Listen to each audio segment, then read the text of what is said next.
to talk a little bit about when we go to evaluate the PowerPoint presentation, we don't follow the rubric which has been developed for evaluating the writing.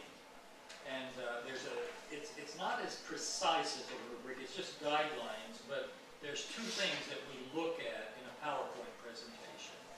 One is when the slides are constructed, we want to make sure that they minimize all kinds of special markers, you know, use of italics, underlining. We want it to be very simple, very clear. And even if they use these bullet points, these dots, etc., we want them to use them very sparingly. And we also want them to restrict the amount of information they put on a slide, just to kind of have main points which allows the people who are watching to follow them. We call this headline style. It's like newspapers, just main points, very quick. Almost, if you think in Japan, almost a haiku style, just very simple, very clear. And the other thing we want them to do is learn how to stage sequential information. And I've tried to illustrate that here.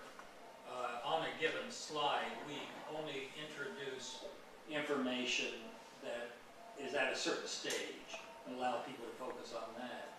And then as you move forward, you bring up the new information. And he learned to do that quite effectively. If you think back on his slides, he was doing that very well, just bringing the information up as he talked about it. And then in presenting them, the big thing that these students have to learn, we find at Beijing University, is don't read. Just allow the audience to follow the main points and just talk.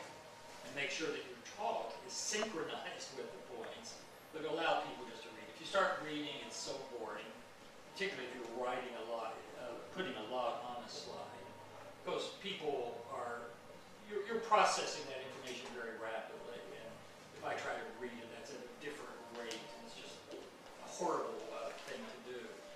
And then we also want them to learn to try to keep eye contact with the audience, and not to get too buried in, you know, turning and looking at their slides, but to really maintain an orientation with the audience.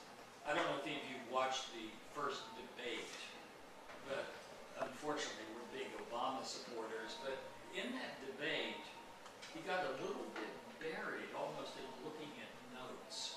He was being almost like a professor, and he was taking notes and writing and not maintaining eye contact. Of course, in a debate like that, the question is, where are you going to maintain the eye contact? Toward the TV audience where the camera is?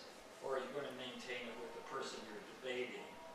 And many people felt that he was not looking enough at Romney, and therefore he came off in some kind of way that was not very effective in the first debate. He did well in both the second and third debates, but the first one, you know, it was tricky, the way he got a little bit lost in notes and didn't maintain a strong eye contact with either the TV camera or with Romney. At any rate, when we go to evaluate the PowerPoint presentations, we're interested in these kinds of guidelines. And then, of course, the other big thing is you want the speech to be synchronized with the little written points, so that as they come up on the screen, you're shifting and talking about those points. Now, on his written presentation, here we use a rubric, and I thought I would lay it out for you quickly, because I know many of you are involved in using rubrics. And it's got three major parts, and it's a rubric that's pretty easy to remember, because each of the major parts, the main word starts with a C. We have content, and I'll go back and talk about the subpoints.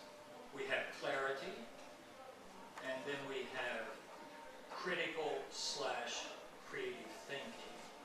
Now, just backing up, let's look at content.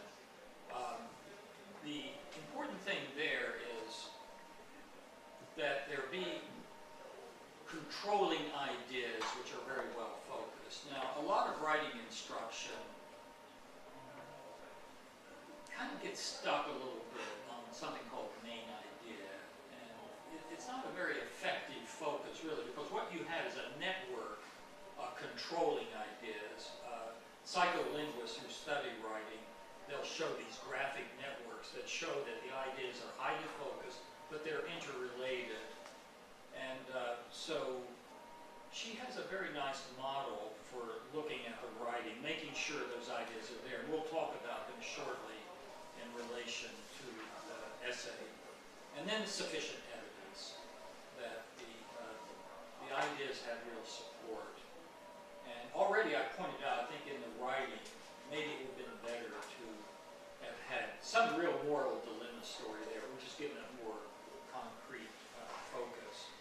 And then because she's training them and using the internet, she wants to make sure that they're using websites where the materials are credible. And many of the students are in sciences, so they're learning to use websites that are related to their major field of study. And then on clarity, you want to make sure that there's coherent patterns of organization running throughout the essay.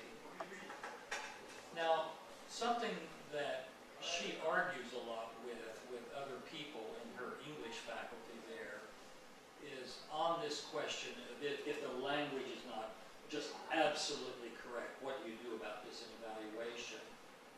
And I pushed her pretty hard, and that was her own instinct, to just make sure that there's a consistent control of language, but not to worry too much if there are low-level errors, if they don't interfere with communication. When she developed a name for this approach at Beijing University, she decided to name it Doing English Digital. Now, some of her colleagues says that's bad English, because it should be Doing English Digitally. And I said, no, that's a great title. It's the headline style. It's very terse. It's very catchy. It's almost like advertising. And so that's the spirit in which we approach the student writing, too. We want communication and don't worry too much about smallish problems. And then, because, again, we're pushing a digital orientation, we want an effective use of graphics. And maybe we can look at the essay, and one of the things we're interested in there, and this isn't just true in China, maybe you have the same problem here in Japan. Certainly I see it in student writing at home, even in dissertations. People will use the graphics. They'll have tables and figures.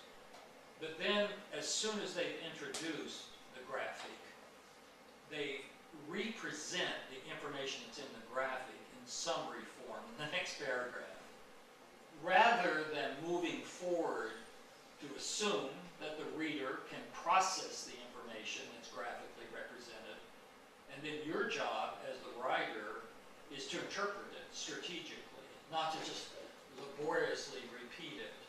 And I did find, when I was working with Chinese doctoral students, that they were often prone to, because they wanted to be very clear, they would repeat the information that was in the graphic, rather than just moving forward, assuming the reader can interpret that information, and then just provide strategic interpretation of commentary. So that's something she's looking for under the criterion of effective use of graphics. On critical creative thinking, we put those two together because my own feeling there is that they aren't all that different. Critical thinking is creative. You know, what you're doing when you're doing critical thinking is you're creatively integrating a lot of information, typically that goes beyond the essay. You're learning how to connect what's in the writing with the larger world. And that's a creative act, so we don't like that distinction. And under here, she wanted to make sure that the treatment of the topic was thoughtful, that it went deep, it just wasn't superficial. And then, again, because of the nature of this being digitally oriented, she wanted some kind of active interaction with the sources.